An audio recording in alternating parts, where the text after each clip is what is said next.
스티브 잡스 1, 애플, NXT, 픽셀의 공동 창업주이다. 애플의 제2대 6대2 사회 의장이자 제6대 CEO를 역임했으며 21세기 혁신의 아이콘이라 평가받는다. 애플 II와 매신토시의 성공을 통해 PC 시장을 개척했으며 폰을 통해 스마트폰을 이용한 모바일 시대를 만드는데 일조하였다. 이를 통해 현재까지도 소비자 전자기기는 마우스와 터치스크린 방식의 인터페이스, 입력 방식을 채택하며 폭발적인 성장을 거듭하고 있다. 이로 인해 디지털 라이프스타일 방식의 선구자로 불린다. 제품 개발에 일조하고 동시에 애플의 광고 전략과 프레젠테이션을 지휘하면서 독특한 마케팅 전략과 PT 기술로 신제품 발표회를 성공시키며 마케팅 업계에서는 프레젠터이자 광고인으로 유명하다. 창의적인 생각과 행보로 현재의 디지털 시대를 상징하는 인물이다. 결론부터 미리 말해두자면 사업가 스티브 잡스는 분명 존경받아 마땅하고 훌륭한 사업가였을지 몰라도 인간 스티브 잡스는 자기중심적이고 성격적 결함이 있었던 인간이었다. 좋지 않은 인성 때문에 한때는 잡스 소시오패스설이 진지하게 돌아다니기도 했으며 적도 많았고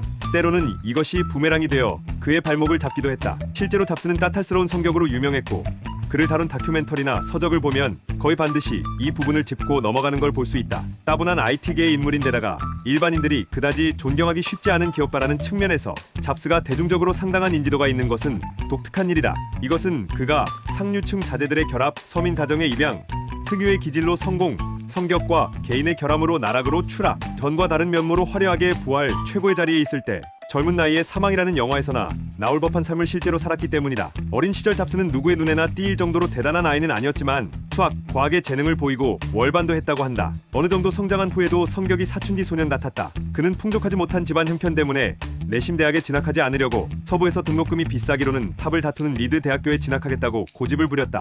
경제적 부담을 이용해서 부모를 포기시키려 한 것이다. 그래도 부모는 그를 대학에 보냈고 자신의 의도가 좌절된 것이 너무 화가 나서 잡스는 대학으로 떠나올 때 인사는커녕 부모의 눈도 마주치지 않았다고 한다. 게다가 대학교까지 부모가 자동차로 데려다줬음에도 불구하고 같이 들어가고 싶어하는 부모를 거부하고 캠퍼스 입구에서 돌려보낸 다음 혼자 걸어 들어갔다. 결국 리드대를 1학년 1학기만 다니고 중퇴해버렸는데 주된 이유는 부모에게 가해질 경제적 압박에 대한 걱정 때문이었다고 한다. 대신 돈과 정해진 틀에 얽매이지 않고 본인이 하고 싶은 공부를 자유롭게 하고자 청강생 신분으로 리드 대학에 18개월간 더 머물러 있었다. 아무튼 대학에 입학할 때 부모에게 모질게 굴었던 것이 잡스 본인에게도 꽤나 마음의 짐이 되었는지 나중에 시간이 지나서 한 인터뷰에서 이때의 일을 본인 인생에서 가장 후회되는 일이라 언급하기도 했다. 취업 이후엔 막장스러운 행동을 제법 했는데 친구이자 사업 파트너인 그리고 애플의 핵심인 스티브 워즈니악을 대하는 태도에서도 문제가 많았다. 대표적인 사례로 아타리에서 일할 적에 같이 게임용 기판을 개발했는데 $5,000를 보너스로 받고서도 $700밖에 못 벌었다고 속여서 그 절반인 $350만 워즈니악에게 건네주었던 사례가 유명하다. 그나마도 잡스는 기판 제작을 잘 몰랐기 때문에 워즈니악이 일을 다 했고 4일 뒤에 개인적으로 할 일이 있었기 때문에 아타리에서 빨리 끝내라고 했다며 워즈니악에게 거짓말로 재촉한 뒤의 일이다. 워즈니악은 이를 모르고 사흘 밤낮을 독감으로 고생하면서 작업을 했는데 우연히 아타리 측을 통해 이 사실을 알게 되어 실망했다고 한다. 절친한 친구를 대하는 태도가 이 지경이었다. 이 일은 아타리의 창업주인 놀런 부슈널도 인정한 사실인데 나중에 시간이 지나서 스티브 잡스라는 책을 쓰던 저자 월터 아이작슨이 잡스에게 단도직입적으로 묻자 잡스는 평소와 다르게 입을 다물고 머뭇거렸다가 그런 얘기가 대체 어디서 흘러나온 건지 모르겠어요. 늘 제가 받은 돈의 절반을 워즈에게 주었어요. 그것이 제가 워즈와 관련해서 지금까지도 지켜오는 방식이거든요. 라고 하였다. 워즈니악은 후에 이 문제에 대해 만약 잡스가 돈 쓸 데가 있어서 그 돈을 가져야 한다고 했다면 저는 순순히 동의했을 겁니다. 친구잖아요. 서로 돕는 게 친구 아닙니까? 제게는 언제나 도덕이라는 게 중요했습니다. 그래서 저는 아직도 왜 그가 사실대로 얘기하지 않았는지 이해가 안 갑니다. 하지만 뭐 사람들은 다 다르잖아요. 라고 하였다. 잡스는 애플의 얼굴마담이자 사업가이자 영업맨이었고 워즈니악은 IT 기업인 애플의 기술을 담당하는 개발자였기에 IT 기업으로서 애플을 보자면 사실 워즈니악의 공이 애플에 더 크다고 볼 수 있다. 결국 IT 기업의 본질은 기술력 있는 제품을 만드는 것이기 때문 워즈니악만 있는 애플은 덜 유행할지언정 존재할 수 있으나 잡스만 있는 애플은 존재하기도 힘든 수준으로 비중이 갈린다. 하지만 그럼에도 본인의 야욕을 위해 워즈니악의 뒤통수를 거하게 친잡스의 일화는 그의 성격적 결함과 오점으로 남는다. 워낙 잡스가 이미지를 잘 만든 덕에 심지어 애플의 기술이 잡스의 창작이라고 생각하는 사람들도 있는 수준. 반면 워즈니악은 입지나 유명세에 연연하지 않고 전자기기에만 푹 빠져있어 야욕 없는 성격이라 잡스와 대립학을 세우는 등 고생한다. 애플로 인해 부자가 된 이후 잡스는 이 경향이 더욱 심해져 돈 많은 자아도취형 또라이의 행보를 보인다. 예를 들면 애플에서 나올 당시 옛동거녀였던 크리스 앤이 딸 리사를 데려오자 잡스는 그 딸을 자신의 자식으로 인정하지 않았고 월 $500씩 주는데 극혔다. 이때 나는 무정자증이다 라면서 변명을 시도했지만 CR도 안 먹혔다. 이 일은 안티들에게 두고두고 까였으며 잡스 본인도 나중에는 이 일에 관해서는 다소 쪽팔려하는 듯한 모습을 보였다. 그런데 정작 당시 개발하고 있던 PC의 이름을 리제로 지었다. 본인도 딸 리사를 이름에 썼다고 인정했다. 딸을 싫어한 건 아니어서 그랬던 것이다. 그러나 리제 컴퓨터는 시장에서 통용되지 못했다. 잡스는 조직 운영 실패를 경험하고 많은 세상의 이치를 알게 되면서 딸에게 다정한 아버지가 되었다고 한다. 다만 잡스가 리사를 가족으로 받아들인 건 1991년에 로런과 결혼한 이후였고, 리사를 받아들이게 된 것도 리사의 친모가 경제적으로 키울 처지가 안 되자 딸만 잡스의 회사에 남기고 떠나서 그런 것이다. 비록 나중엔 딸을 키웠다고 할지라도 이런 잡스를 좋은 아버지라고는 할 수 없다. 그래도 리사에 대한 애정과 관심은 분명히 있었다. 이름부터 자신이 직접 붙여줬고 자신의 회사에서 개발 중인 컴퓨터 이름을 애플 리사로 지었다. 또한 잡스가 젊었고 리사는 유년기였을 때 두 사람이 같이 웃으면서 다정하게 찍은 사진도 있다. 대중매체에서도 난 아버지고 리사는 뭐가 됐든 딸이란 식으로 복합적인 감정이 있는 것으로 묘사된다. 리사는 잡스에 대해 좀 복합적인 감정이 있었다고 한다. 애초에 부녀 관계를 인정 안 하고 어머니에게 모욕을 준 그를 아버지로 받아들이기엔 쉽지 않았댔지만 나중에 화해하고 부녀 간의 관계를 회복한 이후에도 좀 오락가락하는 모습을 보여 리사는 감정적으로 힘든 시기를 많이 겪었다. 나중엔 잡스가 리사의 학비조차 챙겨주지 않자 납부, 마감일이 가까워 온 리사는 집 근처에 살던 매신토시 개발진 중 하나였던 앤디 허츠펠드에게 손을 벌리기까지 했다. 그런 중에 당시 옆에서 힘이 되어주던 고모이자 소설가인 모나 심슨에게 그런 사연을 털어놓고 조언을 구했는데 나중에 고모가 그 얘기들을 자신의 소설의 자료로서 그대로 대중에게 공개하는 만행을 저지르자 리사는 다시 한번 힘들어했다. 잡스도 그 내용에 대해 매우 불쾌해했다. 그런 잡스도 양부모와 친모는 무척 사랑했다. 친모에 대한 그리움이 있었는지 나중에 성공한 이후에 비밀리에 사람을 고용해 찾았는데 그 사실이 양모에게 전해지지 않게 조심했다고 한다. 양모 사후에야 친모와 해오했을 정도였다. 양부에 대해서도 잡스는 늘 극찬을 아끼지 않았고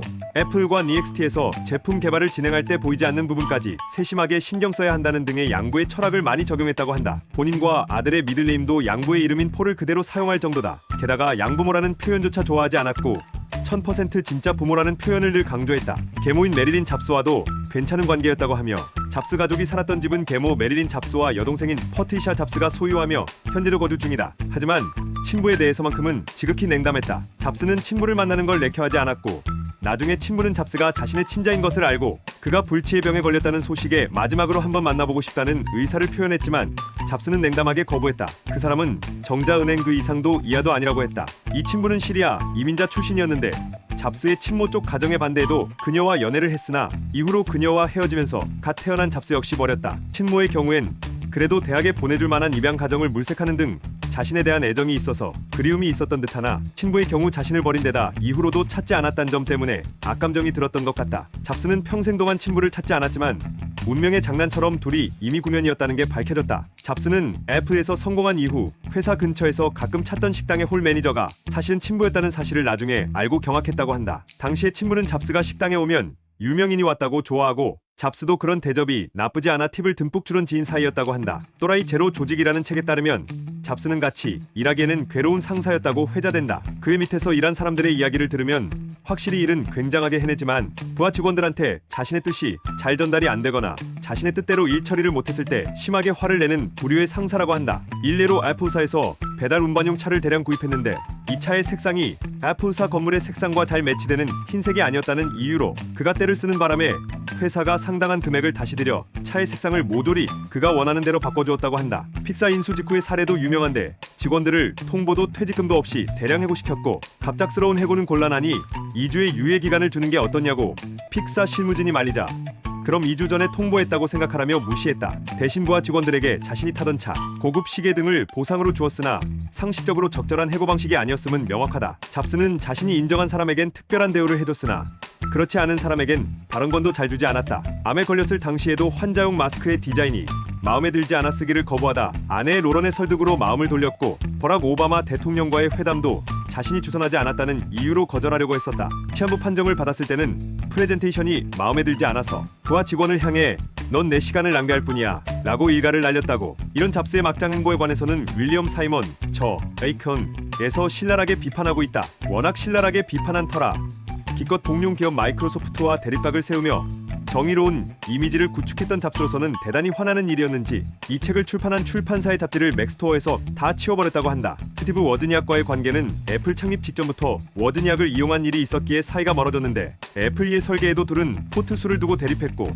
나중에 워즈니악이 회사를 떠나면서 소원해진다. 아직 잡스가 애플로 돌아오기 전 워즈니악이 리더스 다이제스트에서 잡스에 대해 언급한 바에 따르면 잡스는 워즈니악이 애플의 주식을 부인이나 친구들에게 나눠줄 때 극구 말렸다고 한다. 애플은 창업주의 것이 아니라 주주의 것이고 주식이 없으면 애플에게 워즈니악은 아무것도 아니었기 때문이다. 당연히 무력이 별로 없고 베풀어주기 좋아하는 워즈니악은 잡스의 말을 듣지 않고 자신의 주식 대부분을 나눠주었고 애플의 주식을 받은 사람들은 모두 그것을 팔아 써버렸다. 심지어 워즈니악을 호구나 멍청한 아저씨 취급하며 무시했다. 워즈니악과 잡스의 관계는 이때부터 본격적으로 소원해지기 시작한 것 같다고 말했다. 안드로이드 폰의 성장세가 두드러지자 그 선봉에 서 있는 HTC에게 멀티터치, 지적 재산권 분쟁도 걸었다. 2011년 7월 판결에서는 HTC의 손을 들어주어 역관광이 되나 싶었으나 동년 11월 22일 판결에서는 다시 뒤집혀서 애플의 완승으로 끝났다. 예전 유닉스의 그래픽 UI 등에도 지적 재산권으로 분쟁을 걸려 했지만 선 측에서 님들 맥 OS 기본은 우리 유닉스에서 따왔다라는 내용으로 더 이상 분쟁하지 않았다.